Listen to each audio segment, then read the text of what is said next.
हम लोग गाड़ी देखे चलो बताओ। 1 मिनट स्टोरी अरे कहाँ से ऐसा उधर हो फिर चलो कहाँ चले हमें लोग बस बस सर कैसे हो आप? मैं बहुत बढ़िया हूँ। आप लोग बताएं कैसे हो आप लोग? ठीक है सर, सर चश्मा निकाल दीजिए ना, अच्छा लगेगा।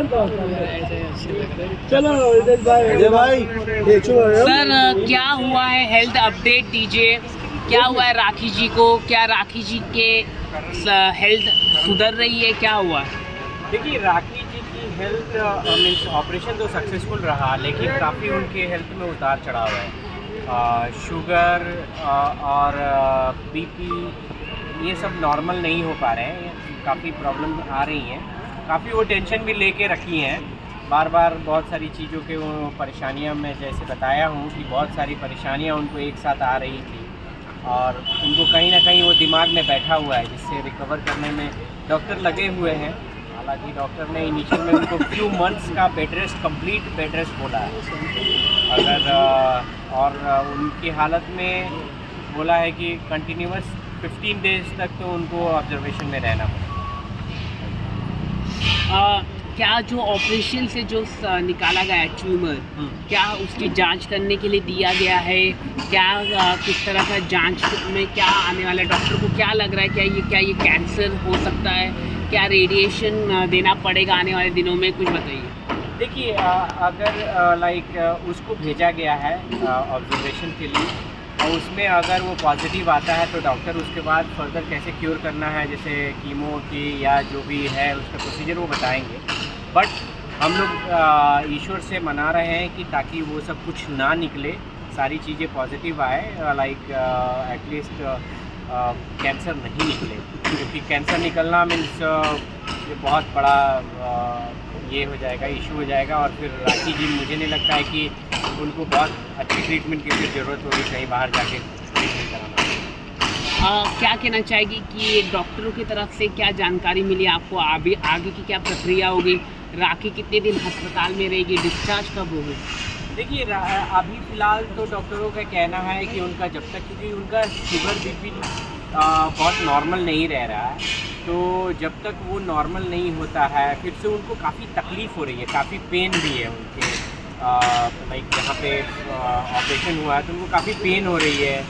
तो कह सकते हैं कि अभी जब तक वो स्टेबल नहीं होती है तब तक डिस्चार्ज कराना उचित नहीं होगा, क्योंकि उनके घर में भी फिर कोई नहीं है, तो उनको केयर लेने के लिए कोई होना चाहिए ना। तो फिर एटलीस्ट मुझे लगता है कि जब तक स्टेबल नहीं होती है तब तक डिस्चार्ज कराना उचित है। हमने देखा है कि आपने पूरी तरह से उनका ध्यान रखा है, एक हस्बैंड जैसा पूरा ध्यान रखा है। क्या कहना चाहिए? मैं हस्बैंड जैसा नहीं, मैं एक दोस्त जैसा, एक इंसानियत के नाते कहा हूँ। पूरी तरह से आपने ध्यान रखा। ध्यान सबको ही रखता है, जो भी आपका फैमिली मेम्बर होगा सबको ही ध्यान रखता है। आपके फादर भी आपको वही केयर लेते हैं जो आपके हस्बैंड ले सकते हैं, या आपके वेल विशर ले सकते हैं, आपका दोस्त भी ले सकता है। तो कह सकते हैं कि मैं उस राखी का वेल विशर। हमने देखा है कि आपने पूरी तरह से, चाहे लोगों ने आपके ऊपर भी लोगों ने काफ़ी ट्रोलिंग की, लोगों ने बहुत कुछ बोला, लेकिन उसके बावजूद आप राखी के साथ खड़े रहे। क्या कहना चाहेंगे? देखिए ये जानबूझ के, ये गलत इंटेंशन जानबूझ के फैलाया गया था कि ताकि मुझे ट्रोल किया जाए और मैं राखी के साथ देना छोड़ दूं और फिर से वो अकेली हो जाए। राखी के खिलाफ ये षड्यंत्र बहुत दिन से चल रहा है, ठीक है। अभी मैं उससे ज़्यादा जो आज मैं ब्रेकिंग न्यूज़ देना चाह रहा हूँ आप लोगों को, राखी और मेरे ऊपर दोनों पर जान से मारने की साजिश हुई है, ठीक है। कब? अभी इसके बहुत जल्दी आप लोगों को प्रॉपर न्यूज़ हम लोग देंगे, प्रॉपर डिटेल के साथ, क्योंकि अभी पुलिस उसमें इन्वॉल्व हो रही है और उसके बाद इन्वेस्टिगेट करा के बहुत बड़ी साजिश हुई थी जिसमें राखी और मेरे जान को खतरा था। बट उन लोगों को मैं बोलूँगा कि भाई पहले मुझ पे कुछ भी करने से पहले सोच लो, क्योंकि मैं गांधी जी वाला नहीं हूँ कि एक गाल पर मारोगे दूसरा गाल बढ़ा दूँगा, वैसा हूँ नहीं। तुम्हारे पूरे ख़ानदान को मैं कहाँ कहाँ क्या करूँगा वो तुम सोच भी नहीं सकते, और ओपन कैमरा में बोल रहा हूँ, किसी के बाप से नहीं डरता हूँ मैं।